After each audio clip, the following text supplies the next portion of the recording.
আচ্ছা, তোমরা কি কখনো ভালো থাকার জন্য কল্পনার ব্যবহার করেছ? যদি আমায় জিজ্ঞেস করো, না, আমি কখনো করিনি। কারণ আমি ততটাই ভাবি আর স্বপ্ন দেখি যেটা আমার স্বাদ ও সাধ্যের মধ্যে, যেটা পূরণ করার জন্য আমাকে কোনোদিনও কারোর ওপর ডিপেন্ডেন্ট হতে হবে না। তা বলে এই না যে আমার সব স্বপ্নই পূরণ হয়।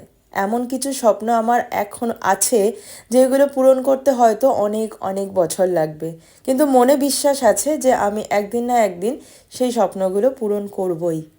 আমি নিজেকে খুশি রাখার জন্য কল্পনার ব্যবহার করি না, আমি নিজেকে ব্যস্ত করে তুলি। কারণ ব্যস্ততাই আমার জীবনের খুশির চাবিকাঠি। তাই জন্যই তো মা এত ভালো ডিমের কারি রান্না করে সেটা জানা সত্ত্বেও নিজেকে ব্যস্ত রাখার জন্য অফিস থেকে ফিরেই বানিয়ে ফেলেছিলাম অমলেট কারি।